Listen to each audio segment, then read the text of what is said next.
Meanwhile, in the changing rooms, Harry and the rest of the team were changing into their scarlet Quidditch robes. Slytherin would be playing in green. Wood cleared his throat for silence. "Okay, man," he said. "And winning," said Chaser and Leah Jolson. "And winning," Wood agreed. "This is it." "The big one," said Fred Weasley. "The one we've all been waiting for," said George. "We know Oliver's speech by heart," Fred told Harry. "We were in the team last year." "Shut up, you two," said Wood. "This is the best team Gryffindor's had in years. We are going to win. I know it." He glared at them all as if to say, "Or else." "Right, it's time. Good luck, all of you." Harry followed Fred and George out of the chanting room and, hoping his knees weren't going to give away, walked onto the pitch to loud cheers. Madam Hooch was refereeing. She stood in the middle of the pitch, waiting for the two teams, a broom in her hand. "Now, I want a nice fair game of you," she said, once they were all gathered around her. Harry noticed that she seemed to be speaking particularly to Slytherin captain Marcus Flint, a fifth year.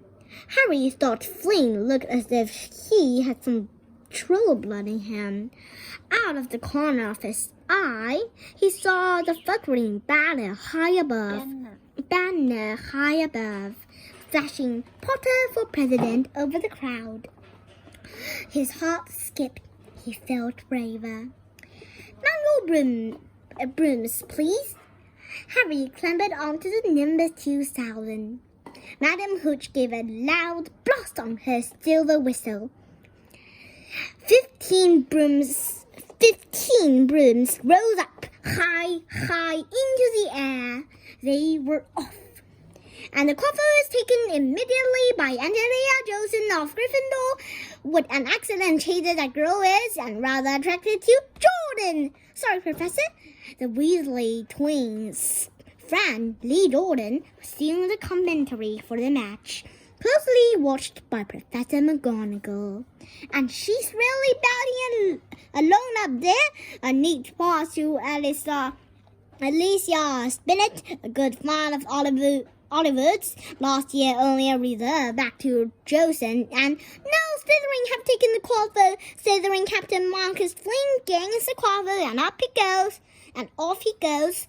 Flint flying like an eagle up there. He's going to No! Stopped by an accident move by Gryffindor keeper Wood, and Gryffindor take the Quaffle. That's the Catty Bell of Gryffindor there.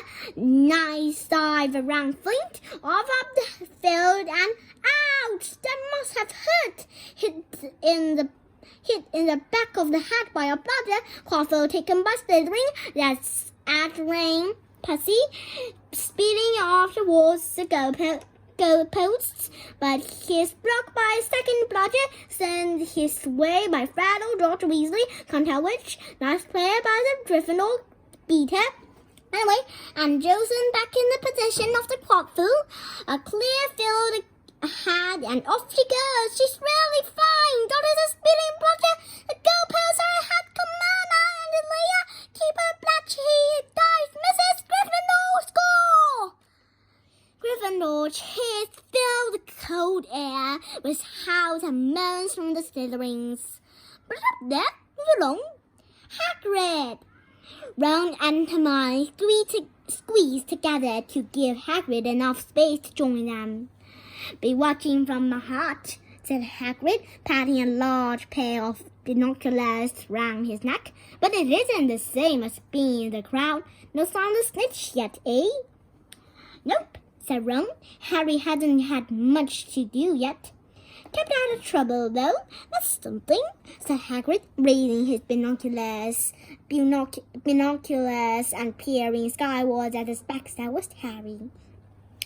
Way up above them, Harry was gliding over the game, squinting about for some signs of Snitch. This was part of his and Wood's game plan. Keep out of the way until you catch sight of the snitch, Wood had said. We don't want you attacked before you have to be. When Angelia had scored, Harry had done a couple of loop-de-loops to get out his feelings. Now he was back to staring around for the snitch. Once he caught sight of a flash of gold, but it was just a reflection from one of the Weasleys' wristwatches. And once a budget started to come pelting his way, more like a cannonball than anything.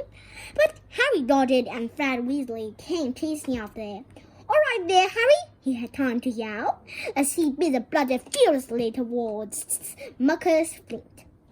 Slithering in position, Lee Jordan was saying, "Cheeser Percy, that's 2 bludgers, 2 Weasleys, and Cheeser Bell, and speed towards..." Wait a moment, was that the snitch? A murmur ran through the crowd as Andrew Percy dropped the quaffle, too busy looking over his shoulder at the flash of gold that had passed his left ear. Harry saw it. In a great rush of excitement, he dived downwards after the streak of gold. Slithering seeker Terence Higgs had seen it too. Neck and neck, they hurtled towards the snitch. All the cheeses seemed to have forgotten what they were supposed to be doing as they hung in midair to watch. Harry was faster than Higgs. He could see the little round ball, wings fluttering, darting up ahead. He put on an extra spurt of speed. Wham! A roar of rage echoed from the Gryffindors below. Marcus Flint had blocked Harry on purpose, and Harry's broom spun off, of course, Harry holding on for dear life. "Foul!" screamed the Gryffindors. Madam Hooch spoke angrily to Flint and then ordered a free shot at the goalposts for Gryffindor. But in all the confusion, of course, the golden snitch had disappeared from sight again. Down in the stands, Dean Thomas was yelling, "Send him off, ref! Red card!" "This isn't football, Dean," Ron reminded him. "You can't send people off in Quidditch. And what's a red card?" But Hagrid was on the inside. They yelled and chanted the rules. Flint could have knocked Harry out of the air. Lee Jordan was finding it difficult not to take sides. "So, after that obvious and disgusting bit of cheating, Jordan!" growled Professor McGonagall. After that open and revolting foul. "Jordan, I'm warning you." All right. Flynn nearly kills the Gryffindor Seeker, which could happen to anyone, I'm sure. So a penalty to Gryffindor, taken by Spirit, who puts it away. No trouble, and we continue play. Gryffindor still in possession.